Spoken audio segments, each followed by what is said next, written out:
Hello friends, स्वागत है मेरे चैनल पर। मैं हूं नवीन मिश्रा। वेब डिज़ाइनिंग की कोर्स की मैं वीडियोस बना रहा था। उसी सीरीज़ में मैं आज की ये वीडियो अपलोड करूंगा। इस वीडियो में मैं HTML के फॉर्म टैग को यूज़ करना सिखाऊंगा। फॉर्म टैग के डिफरेंट इनपुट टैग्स को इसमें बनाना सिखाऊंगा आपको। तो वीडियो शुरू करने से पहले आप लोगों से रिक्वेस्ट है, प्लीज़ हमारे चैनल को सब्सक्राइब और शेयर जरूर कीजिए अपने फ्रेंड्स के साथ। हमारी वीडियोज़ को लाइक कीजिए, कमेंट कीजिए। अगर आपको कोई डाउट आता है तो मैं आपके कमेंट्स के आंसर देने की कोशिश करूंगा। ठीक है, चलते हैं हम आज की वीडियो पे। ठीक है ना, तो आज की वीडियो है हमारी फॉर्म टैग की। ओके, तो फॉर्म टैग क्या होता है, just a second. Form tag क्या होता है यार, जब भी आपको यूज़र इनपुट लेनी है तो आपको फॉर्म टैग की जरूरत पड़ेगी। ठीक है ना, आप लोगों ने वेबसाइट्स में देखा होगा, ज़्यादातर वेबसाइट में एक कॉन्टैक्ट फॉर्म बना होता है। ठीक है ना, कॉन्टैक्ट फॉर्म या अप्लाई नाउ, ठीक है ना, या रजिस्टर या लॉगिन। ठीक है ना, इस तरीके के फॉर्म्स बने होते हैं, आपको वेबसाइट में इनकी ज़रूरत होती है। ऐसे फॉर्म्स बनाने के लिए आपको इमेज फॉर्म टैग को यूज़ करोगे, फॉर्म टैग की ज़रूरत पड़ेगी। ठीक है ना, तो बनाना शुरू करता हूँ साथ साथ में। ठीक है ना, सबसे पहले फॉर्म टैग होता क्या है, इस वीडियो में इन टॉपिक्स को कवर अप करेंगे। सबसे पहले है हमारा फॉर्म टैग होता क्या है।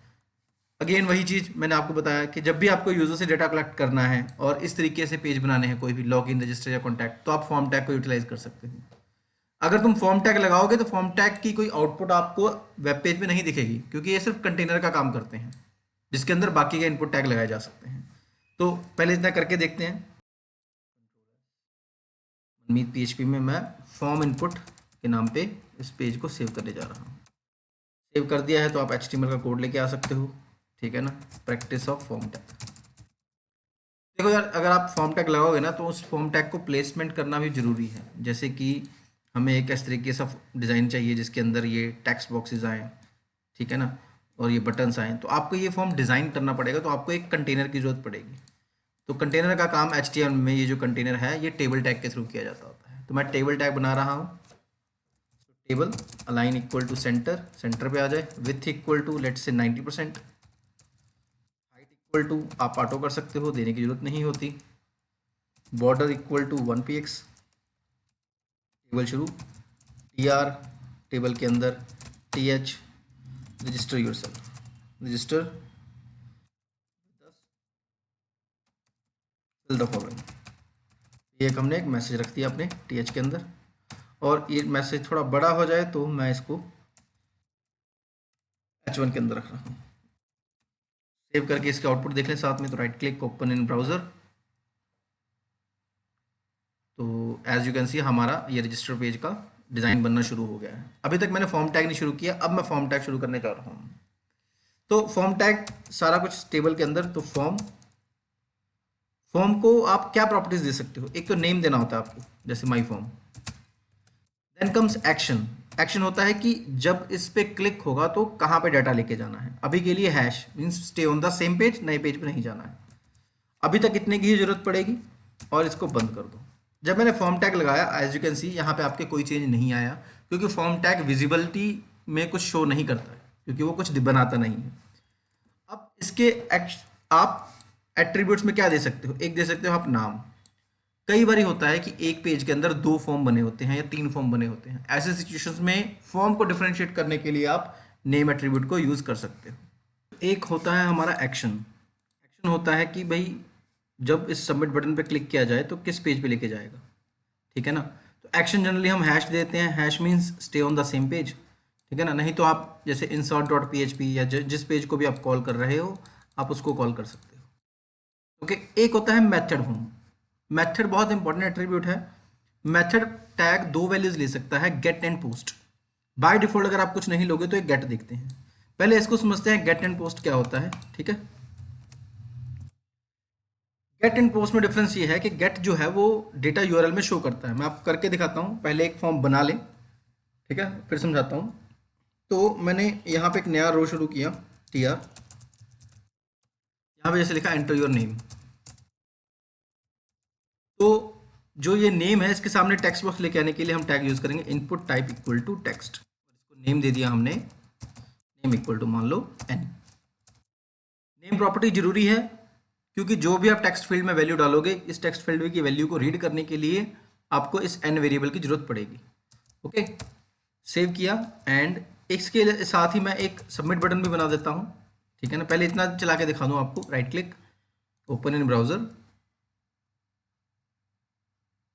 तो यू कैन सी यहाँ पे एंटर योर नेम आ गया है, लाइक यहाँ पे मैं नवीन डाल सकता हूँ। अब यहाँ पे मुझे सबमिट बटन भी चाहिए, और ये जो फॉर्म है ये 2 कॉलम्स को कवर करेगा, तो इसको भी सेट करूँगा अभी। तो फर्स्ट थिंग फर्स्ट, मैं ऊपर वाले का कोल स्पैन 2 कर दूंगा ताकि 2 कॉलम्स को कवर करे, और अगली रो में 2 बटन्स लगाऊंगा, एक सबमिट और एक reset. Input type equal to submit, ये सबमिट फॉर्म को सबमिट करने के लिए यूज़ होता है। इसका नेम भी मैंने सबमिट ही रख दिया, और अगले कॉलम में मैंने रख दिया button input type equal to reset, ये रीसेट होता है, इसका भी नेम मैंने रीसेट दे दिया, ठीक है ना। सबमिट एंड रीसेट 2 बटन है, रिफ्रेश कर रहा हूँ and as you can see you have 2 buttons, one is submit and one is reset. Reset होता है कि अगर आप यहाँ पे कोई भी वैल्यू फिल करोगे और रीसेट बटन पे क्लिक कर देगा तो इसको क्लियर कर देगा वो। सबमिट, जो भी आपने वैल्यू डाली है, आपके एक्शन पेज में आपने जो मेथड दिया है अपना कोड आपका वहाँ पे ट्रांसफर कर देगा। अगर हैश दिया है तो सेम पेज पे ही, अगर आपने insert.php को भेजा है तो insert.php को सबमिट फॉर्म ये वैल्यूज को पास ऑन कर देगा। अब आप एक चीज नोट करो, यू सी दिस URL, यहाँ पे क्या लिखा है फॉर्म इनपुट डॉट HTML, और अभी मैं करता हूँ यहाँ पे एक वैल्यू डालता हूँ लाइक नवीन एंड सबमिट मारता हूँ। नाउ सी द URL में क्या हुआ, फॉर्म इनपुट डॉट HTML के साथ ये वैल्यू आ गई, question mark n equal to Naveen and submit equal to submit. Naveen जो मैंने वैल्यू डाली थी और ये सबमिट बटन है, और ये n और सबमिट कहाँ है, ये मैंने इनपुट टाइप के नेम में दिए थे, as you can see here, ये नेम, ये वाले। तो n की वैल्यू क्या है जो मैंने नवीन डाली थी, और सबमिट की वैल्यू क्या है, सबमिट है। ये वैल्यूज आपको URL में शो करता है अगर आपने मेथड नहीं दिया तो बाय डिफॉल्ट, और अगर दिया है method equal to get. Method equal to get आपका वैल्यू URL में शो करता है, जो कि सिक्योर तरीका नहीं है। एज यू कैन सी आपकी वैल्यूज यहाँ पे शो हो रही हैं, ठीक है ना। अब इसी फॉर्म में अगर मैं कुछ पासवर्ड सेंड कर रहा हूँ, कोई मैं पिन कोड सेंड कर रहा हूँ, तो ये वैल्यूज भी यहाँ पे URL पे विजिबल होंगी, जो प्रॉब्लम क्रिएट कर सकती हैं, सिक्योरिटी कंसर्न क्रिएट कर सकती हैं। तो इससे बचने के लिए आप क्या करो, यहाँ से method equal to post use करो। तो मैंने क्या किया, यहाँ पे गया, मैंने इसका मेथड चेंज कर दिया, मेथड इक्वल टू पोस्ट। जब मैंने पोस्ट मेथड चेंज कर दिया, अब मैं इसको दोबारा रिफ्रेश करूंगा यहाँ से, और अब मैं वैल्यू डालता हूँ यहाँ पे अगेन नवीन, और इस बार मैंने सबमिट बटन दबाया। एज यू कैन सी इस वक्त आपको वैल्यू नहीं आई है, इस वक्त आपको ओनली हैश शो कर रहा है, नथिंग एल्स। तो ये मेथड इक्वल टू पोस्ट है। पोस्ट थोड़ा सिक्योर मेथड है डाटा भेजने का। मेथड इक्वल टू पोस्ट की वैल्यू जो भी तुम यहाँ डालोगे वो यहाँ पे URL में शो नहीं करेगा, और गेट बाय डिफॉल्ट होता है, ये इस वैल्यू को शो करेगा। तो आई होप आप लोगों को ये समझ लग गया होगा। मेथड गेट एंड पोस्ट ये इंपॉर्टेंट है, डिफरेंस भी पूछा जाता है। तो ये थ्योरेटिकली मैंने बता दिया है कि URL में डाटा को अपेंड कर देगा। कोई भी सेंसिटिव डाटा, पासवर्ड सेंड कर रहे हो, सिक्योरिटी कोड सेंड कर रहे हो, तो उसके लिए इसको यूज मत करो। इसके URL की लेंथ लिमिटेड होती है, ठीक है ना, और ये नॉन सिक्योर मेथड है। ये बॉडी के HTTP रिक्वेस्ट में डाल के डाटा भेजता है, इसकी कोई लिमिटेशन नहीं है पोस्ट की। प्रेफर मेथड है डाटा सेंड करने को, ठीक है ना। पोस्ट के थ्रू भेजा गया डाटा सिक्योर होता है, URL पे शो नहीं होता। प्रेफर मेथड आप यही रखोगे, ओके। तो ये आपका हो गया method getting and method post, okay. तो नेम हो गया, फॉर्म को नाम दिया गया है। अगर फॉर्म में 2 फॉर्म लगाए हैं आपने अपने पेज के अंदर, तो इसके लिए नेम काम करेगा। एक्शन, किस बटन पे कोड लेके जाना है। मेथड आपने गेट रखना है या पोस्ट रखना है। इसके अलावा एक और टाइप होती है ENC टाइप। ENC टाइप क्या होती है, मैं यहाँ से समझा रहा हूँ आपको। ENC type multi part form data. अगर आप अपने फॉर्म में कोई फाइल अपलोड कर रहे हो, कोई इमेज अपलोड कर रहे हो, कोई टेक्स्ट अपलोड कर रहे हो, ऐसी सिचुएशन में उन वैल्यूज को रीड करने के लिए आपके फॉर्म को ये एट्रीब्यूट देना जरूरी हो जाता है। बाय डिफॉल्ट ये वैल्यू होती है, लिखने की जरूरत नहीं है, ये बाय डिफॉल्ट है। ये सिर्फ टेक्स्ट डाटा लेके जाएगी, सिर्फ टेक्स्ट है और कुछ नहीं है। अगर आपके फॉर्म में इमेज है, ऑडियो वीडियो फाइल है, जो आप यूजर से इनपुट करवा रहे हो, उसका रेज्यूमे डॉक फाइल अपलोड करवा रहे हो, तो ऐसे में आपका ENC type multipart form data होना चाहिए। मैं यहाँ पे करके दिखाता हूँ। मैं यहाँ पे एक रो लेके आ रहा हूँ, यहाँ पे आपको इमेज अपलोड करने को बोलता हूँ, अपलोड योर इमेज। उसके लिए इनपुट टाइप यूज हो जाता है फाइल नेम यूजर इमेज, और इसको बंद कर दिया, सेव किया और मैं इसको रिफ्रेश कर रहा हूं। Now as you can see you have an option of image upload, ठीक है ना, जो कि ये चूज फाइल का ऑप्शन दे रहा है, ठीक है ना। अब मैं इसके चूज फाइल पे क्लिक करूंगा एंड मैं कोई भी इमेज अपनी यहाँ पे अपलोड कर सकता हूँ। तो ये देखो ये इमेज आ गई, image, word file, document file, PDF file, कोई भी चीज़ आप यहाँ पे रख सकते हो, ठीक है ना। अब यहाँ पे आप सबमिट करते हो तो यहाँ पे तो आपको शुरू शो नहीं करेगा कुछ भी, लेकिन अगर आप कोडिंग करने जाओगे तो कोडिंग में आपको नेम वाली वैल्यू तो शो मिल जाएगी, क्योंकि ये टेक्स्ट फॉर्म में है। ये डेटा जो आप इमेज भेजोगे इसको रिसीव करने के लिए आपको इस फॉर्म को ENC टाइप प्रॉपर्टी देनी पड़ेगी। So I am going to give that property which is multi part hyphen form hyphen data. Let me cross check कि कहीं मैंने गलती तो नहीं करी। यस, ठीक है, फॉर्म डेटा। तो ENC टाइप भी मैंने समझा दिया है, ये फॉर्म के इंपॉर्टेंट एट्रीब्यूट हैं। ENC type, method, action, name, ठीक है ना। तो ये मैंने सारे एट्रीब्यूट्स आपके कवर कर दिए हैं। एक और होता है टारगेट। टारगेट होता है कि जब फॉर्म का रिस्पॉन्स आए, रिस्पॉन्स जैसे कि thank you for your data submission is done successfully, तो उसको आप कहाँ पे शो करना चाहते हो। मैं ज़्यादा यूज़ नहीं करता, ना ही मैंने किसी को ज़्यादा यूज़ करते देखा है, अगर आप यूज़ करना चाहो तो कर सकते हो, मैं अब स्किप कर रहा हूँ। अब फॉर्म में डिफरेंट डिफरेंट इनपुट टाइप्स होती हैं। आपने फॉर्म में क्या बनाना है, टेक्स्ट फॉर्म रखना है तो आपको इनपुट टाइप टेक्स्ट यूज़ कर सकते हो। अगर आप कुछ नहीं भी लिखोगे तो by default input type text ही होती है।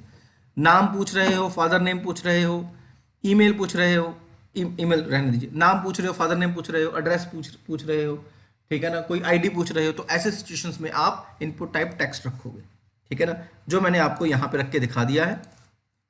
As you can see input type text name के लिए। अगर मैं यहाँ पे एक और इन्फॉर्मेशन ऐड करना चाहूँ तो मैं थोड़ा टाइम बचाऊंगा, कॉपी पेस्ट करूंगा और मैंने यहाँ पे कहा enter your father name. Input type text रहेगा, यहाँ पे नेम चेंज कर दूंगा एफ नेम। तो एक और इन्फॉर्मेशन डालनी है, तो अब आप फादर नेम इन्फॉर्मेशन डाल सकते हो। Enter your name, enter your father name, दोनों टेक्स्ट हैं। अगर आप अपना लास्ट नेम भी डालना चाहते हो तो वो भी आप इसके साथ डाल सकते हो, ठीक है ना। तो मैं वो भी ऐड कर ही देता हूँ, it will not be a bigger task for me. So enter your last name and यहाँ पे L name. So these are the text informations, okay. अब आपने ईमेल पूछनी है। ईमेल पूछने के लिए आप क्या करोगे, आप इनपुट टाइप ईमेल डाल सकते हो, कॉपी पेस्ट एंड यहाँ पे एंटर योर ईमेल आईडी। देखो यार, अब ईमेल आईडी को वैलिडेट करने के लिए बेटर है आप ईमेल प्रॉपर्टी यूज कर लो। ये कुछ बाय डिफॉल्ट आपको ईमेल वैलिडेशन की प्रॉपर्टी दे सकता है। देखो जरा, मैंने यहाँ पे कुछ नाम डाले और ईमेल आईडी पे मैंने ऐसे ही लिख दिया और सबमिट मारा। नाउ यू सी दिस, वो मैसेज देने लगा please include an at the rate in the email address. क्योंकि आपने इनपुट टाइप ईमेल दी है तो ईमेल की वैलिडेशन मानने लग गया कि एट द रेट पड़ा होना चाहिए और .com लिखा होना चाहिए। बाकी हो ना हो वो बात की बात है, तो आपकी इन्फॉर्मेशन को एक्सेप्ट कर लेगा। तो इनपुट टाइप ईमेल एक एक्स्ट्रा सिक्योरिटी ऐड कर देती है, जिसमें वो क्या कहती है, आपको फॉर्म में ईमेल डालते वक्त मैं एट द रेट और डॉट वैलिडेशन को चेक कर लूँगा, ओके। अब आती है पासवर्ड की बात, तो आप इसको कॉपी पेस्ट करोगे और ईमेल आईडी की जगह आप चेंज कर दोगे आप पासवर्ड। यहाँ पे आप input type password, name password और यहाँ पे ईमेल आईडी रखनी थी, okay. So you keep on adding that. अब आपका पासवर्ड आ गया है। पासवर्ड की खासियत क्या है कि आपको स्टार या डॉट दिखाएगा, आपको वो वैल्यू नहीं दिखाएगा, ओके। तो ये आपके पासवर्ड फील्ड है। तो इनपुट टाइप की आप वैरायटी चेंज करते रहो, बहुत सारे इनपुट टाइप बन सकते हैं, है तो कई भाई, पर मेन पे फोकस करेंगे। ये मैंने मेनली जो सारे यूज होते हैं उनको लिख दिया है, लेकिन इनपुट टाइप जैसे ईमेल हो गया, इनपुट टाइप डेट हो गया, इनपुट टाइप हिडन हो गया, इमेज हो गई, इनको हम बहुत ज़्यादा यूज़ करते हैं, ठीक है ना। सबमिट हो गया, ठीक है ना, रीसेट हो गया, ओके, पासवर्ड हो गया। बाकी और जो यूज़ करते हैं मैं साथ साथ यूज़ करता जाऊंगा, बाकी आप कई हैं वो यूज़ कर सकते हैं। अब मान लो मैंने यहाँ पे जेंडर पूछना है, तो एंटर योर जेंडर या चूज योर जेंडर। अब जेंडर के लिए कुछ इस तरीके का होता है, यानी ये सर्कल सा होता है जिसमें आप इसको सिलेक्ट करते हो, मेल, और फिर अगले के लिए फीमेल, कुछ इस तरीके का। तो ऐसा करने के लिए मैं क्या करूँगा, इनपुट टाइप रेडियो कर दूंगा और नेम इक्वल टू जेंडर। अगर तुम इतना करोगे तो आपको वो बस एक पॉपअप शो कर देगा, ठीक है ना। ये देखिए, ये सिर्फ ये पॉपअप शो कर देगा। इसके साथ कुछ लेके आना है तो मुझे क्या करना पड़ेगा, यहाँ पे लिखना पड़ेगा मेल। अब अकेला मेल तो मुझे नहीं चाहिए, इसके साथ मुझे और भी कई चीज़ें चाहिए, तो मैं क्या करूँगा, इसको कॉपी पेस्ट कर दूंगा। यहाँ पे आ गया फीमेल और यहाँ पे आ गया अदर कुछ और यहाँ पे आप देखो, अब नेम आपने जेंडर दिया है, मैं नेम डिफरेंट कर देता हूँ, gender 1 gender 2।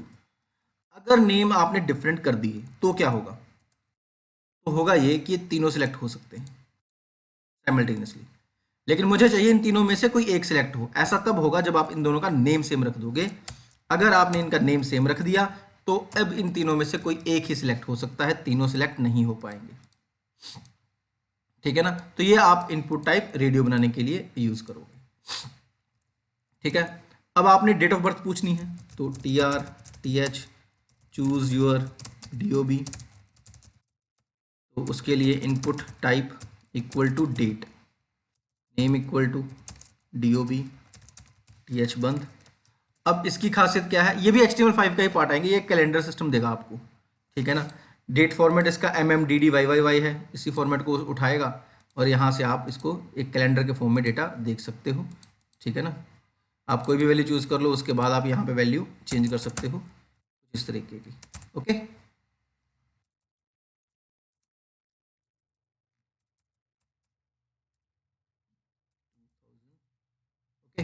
And this is how you can use the date of birth as well. Date of birth को एज ए फॉर्म में आप यूज़ कर सकते हो। ठीक है ना, इसके अलावा और भी कई हैं, लेकिन जो मेन यूज़ करते हैं मैंने बता दिए। ठीक है ना, मेरे को नहीं लगता इसके अलावा किसी और की ज़रूरत पड़ेगी, अगर पड़ेगी तो मैं बता दूंगा। सबमिट और रीसेट में बता चुका हूँ। ठीक है ना, हाँ एक टेलीफोन ट्राई कर लेते हैं, लेकिन टेलीफोन कॉम्प्लिकेट करेगा, पर कोई बात नहीं, हम यूज़ करेंगे। ठीक है ना, जैसे आपने फ़ोन नंबर लेना है, एंटर योर कॉन्टैक्ट नंबर, तो input type equal to tel, name equal to contact, save करें, रिफ्रेश करेंगे तो यहाँ पे अब आप फ़ोन नंबर दे सकते हो। ठीक है ना, I don't think it will give you any error यहाँ पे। तो सबमिट नहीं हो रहा है कि हो रहा है, हो रहा है, तो आई थिंक वही टेल में कुछ खास डिफरेंस नहीं मिलेगा आपको। ठीक है ना, तो यूज़ करने की ज़रूरत ही नहीं है, कि अगर मैं ABCD भी डाल रहा हूँ तो किसी तरीके की वैलिडेशन नहीं दे रहा है, तो उसका कोई फ़ायदा नहीं है। ओके, तो ये आपका टेलीफोन नंबर रीड करने के लिए होता है। आगे चलते हैं। अब जैसे कि मुझे यहाँ पे चाहिए एक बड़ा एड्रेस बॉक्स, तो उसके लिए हम यूज़ करते हैं टेक्स्ट एरिया। आपको कमेंट वाला सेक्शन चाहिए, आपको ये चीज़ चाहिए बड़ा एड्रेस डालने के लिए। जनरली जब तुम इनपुट टाइप टेक्स्ट लगाते हो ना, तो इनपुट टाइप टेक्स्ट आपको एक लाइन में ही डाटा डालने की जगह देता है। लेकिन जैसे आप एड्रेस डाल रहे हो, कमेंट डाल रहे हो, रिव्यू डाल रहे हो, तो आपको ज़्यादा लाइंस की जरूरत होती है, 3-4 लाइनों की जरूरत होती है। तो ऐसे सिचुएशन में आप इनपुट टाइप टेक्स्ट नहीं यूज़ करोगे, वहाँ पे आप इस टेक्स्ट एरिया को यूज़ करोगे, जैसे यहाँ पे मैंने यूज़ करके दिखाया हुआ है। ठीक है ना, तो टेक्स्ट एरिया कैसे यूज़ करेंगे, राइट योर एड्रेस हियर, तो यहाँ पे टेक्स्ट एरिया टैग है। अगर आप टेक्स्ट एरिया ऐसे ही लिख दोगे तो ये बाय डिफॉल्ट आई थिंक 2 लाइनों की जगह की आपको टेक्स्ट एरिया बना के देगा। जस्ट अ सेकेंड, ये देखिए आपको 2 रोज की जगह देगा, एक ये चीज और एक अगली रो की। इसके बाद अगर डेटा डालोगे तो वो साइड पे स्क्रॉल डाल देगा, एज यू कैन सी वो स्क्रॉल डाल दिया उसने। आप इसको बड़ा कर सकते हो रोज देख के, कि यार मुझे कम से कम 5 रोज दिखाएं। अब ये साइज बड़ा हो गया है, अब यहाँ पे आप 5 rows like house number, street number, city, state, country, आप इस तरीके से बड़ा एड्रेस दे सकते हो। उसके बाद होता है कि कितने करेक्टर्स एक लाइन में चाहिए, 1 2 3 4 5 6 7 8 9 10 11 12 13 14 15 16 17, तो कितने करेक्टर्स की स्पेस चाहिए, तो उसको आप कॉलम्स में मेंशन कर सकते हो। रोज कॉल्स इक्वल्स टू 30, तो 30 कॉल्स की वो विथ दे देगा। तो अगर आप यहाँ से काउंट करोगे तो टोटल 30 करेक्टर्स की विथ आपको प्रोवाइड करके दे देगा। तो इस तरीके से आप अपने टेक्स्ट एरिया को यूटिलाइज कर सकते हो। अगर आप शुरू में कुछ डिफॉल्ट वैल्यू लेके आना चाहते हो तो इसके अंदर लिख सकते हो राइट हेयर, तो वो आपको यहाँ पे दिखाएगा कि आप राइट हेयर कर सकते हो। ठीक है ना, इसके बाद भी आप वैल्यू डाल सकते हो। अगर आप चाहते हो कि नहीं जब मैं यहाँ पे जाऊँ तो वो हट जाए, कुछ भी लिखा मैंने, एंड ये देखो ये प्लेस होल्डर है, जब लिखना शुरू करोगे तो वो हट जाएगा। टेक्स्ट एरिया पे अभी नहीं लगा है, ठीक है ना। तो टेक्स्ट एरिया के अंदर अगर आपने वो विजिबिलिटी दिखानी है तो उसके लिए आप इसको यहाँ से हटा के इसके अंदर लिख सकते हो और प्लेस होल्डर हटा सकते हो। ठीक है जी। So this is how you can create a text area for large text messages. अब बात करते हैं ड्रॉप डाउन की। ड्रॉप डाउन से हमें जैसे country, choose country, multiple option है उसमें से कोई एक सिलेक्ट करना है। चूज कोर्स, मल्टीपल कोर्सेज है उनमें से कोई कोर्स चूज करना है। तो उसके लिए आप क्या करते हो, अपने सिलेक्ट टैग को यूटिलाइज करते हो मल्टीपल ऑप्शंस को सिलेक्ट करने के लिए। एज यहाँ पे मैंने जैसे आपको पेमेंट ऑप्शन चूज करने को बोला है कि credit card, debit card, cash, net banking किस तरीके से कर रहे हो, ये ऑप्शंस दी हुई हैं आपको। ठीक है ना। तो इसके लिए आप सिलेक्ट टैग यूज करते हो। सिलेक्ट टैग ड्रॉप डाउन बनाने का काम करेगा। फिर उसके अंदर अगर वैल्यूज डालना चाहते हो तो आप ऑप्शन टैग को यूटिलाइज करोगे। Okay, I have used here. तो मैं यहाँ पे कंट्रीज डालने की कोशिश करूंगा। तो एड्रेस के बाद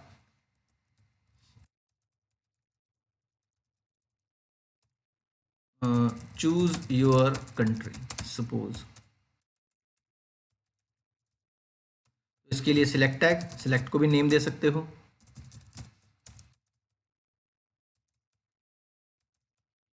और इसके अंदर अगर वैल्यूज डालनी है, अगर इतना काम करोगे तो बना तो देगा लेकिन ये ड्रॉप डाउन में कुछ शो नहीं कर रहा। तो इसको वैल्यू डालने जा रहा हूँ ऑप्शन से, पहली ऑप्शन खाली रखूंगा तो चूज हेयर। अगली ऑप्शन में लेट्स से अफगानिस्तान,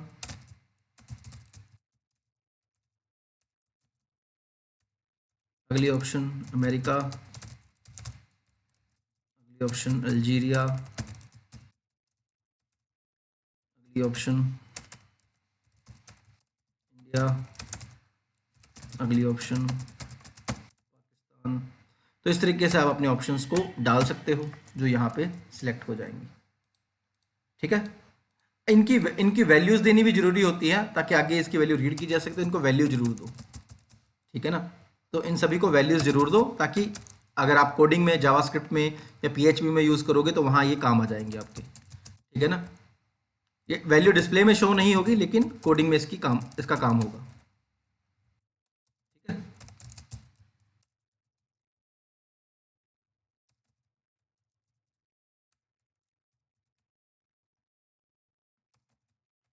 तो इस तरीके से आप अपनी वैल्यूज को यूज कर सकते हो कंट्री बॉक्स को।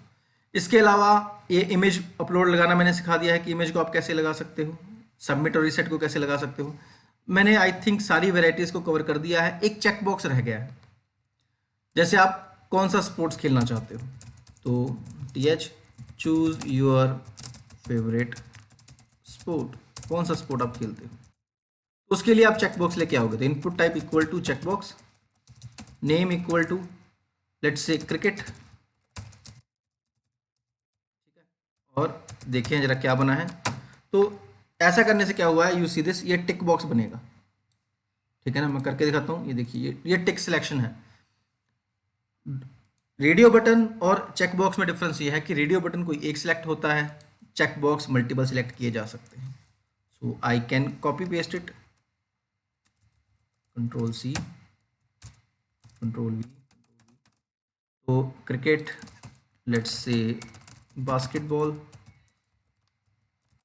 बेसबॉल, फुटबॉल, नेम चेंज कर दो इनके, बास्केटबॉल और बेसबॉल। एक मैं आपको ये दिखाना चाहता हूँ कि इनके नाम सेम करने से ये दोनों सेलेक्ट नहीं होंगे। जैसे कि हमने उसमें किए थे मेल फीमेल में मैंने सबका नाम जेंडर रखा था ताकि कोई एक सिलेक्ट हो जाए। लेकिन यहाँ आपको नाम सेम रखने से ऐसा नहीं होगा कि कोई दोनों में से कोई एक सिलेक्ट होगा, इसमें कोई फर्क नहीं पड़ेगा। तो रिफ्रेश किया, मैंने सेव नहीं किया था शायद, Ctrl+S सेव, रिफ्रेश। एंड अब देखो ये मल्टीपल सिलेक्शंस हो जाएंगे। आप चारों स्पोर्ट्स चूज कर सकते हो। आगे मैं चारों स्पोर्ट्स देखता हूँ या खेलता हूँ, तो ये आपके स्पोर्ट्स को चूज करने के लिए है। इसलिए आप इसका नाम चेंज कर दोगे, अगर नाम सेम भी रखोगे तो कोई फर्क नहीं पड़ेगा आपको। ठीक है ना। तो ये है आपका चेक बॉक्स। ठीक है ना। I think I have covered all the possibilities जो हर एक वेराइटीज होती हैं फॉर्म में यूज होने वाली, वो मोस्टली यूज कर दी हैं। बाकी कुछ नहीं होंगी तो वो HTML5 में आ जाएंगी, तो वो मैं बाद में आपको अगली वीडियो में कवर अप करके दे दूंगा। तो आई थिंक मैंने सारे टॉपिक्स इसमें कवर कर दिए हैं। ठीक है ना। एक बटन होता है, इंडिविजुअल बटन लगाना है सर्च का, तो आप इसके बाहर जैसे फॉर्म के बाहर बटन बना सकते हो। तो बटन टैग है name equal to click me, value equal to click, I think name space नहीं दे सकते आप, तो value equal to click me और बटन बंद। तो ये एक बटन टैग भी होता है, ठीक है ना। अब बटन में कुछ शो नहीं कर रहा, उसके लिए आपको इसके अंदर लिखना पड़ेगा, बटन के अंदर लिखना पड़ेगा। सो मैं क्या करूँगा, यहाँ पे लिखूँगा click me and refresh, and as you can see हमारा क्लिक मी यहाँ पे आ गया है बटन। तो बटन को आप एज एंकर यूज़ करना चाहते हो तो उसको भी आप यूज़ कर सकते हो, या सर्च की तरह यूज़ करना चाहते हो तो उसको भी यूज़ कर सकते हो। तो यहाँ पे आप क्या कर सकते हो कि ऑन क्लिक क्या करे, कोई पेज खोल दे, मान लो test.html, फ्रेश किया, क्लिक किया तो ये नहीं चल रहा है ऑन क्लिक किस तरीके से। आई थिंक ये मेथड कॉलिंग के लिए जावास्क्रिप्ट में यूज़ होगा इसको, ठीक है ना। तो बस यहीं पे आज का वीडियो ख़त्म करते हैं। इससे मेरी HTML के मेन टॉपिक्स कवर करवाने वाले हो गए हैं। HTML5 के कुछ नए टैग्स हैं वो मैं कवर अप करूँगा अपनी अगली वीडियो में। आज की वीडियो यही ख़त्म करते हैं, मिलते हैं आपसे अगली वीडियो में। See you in the next video.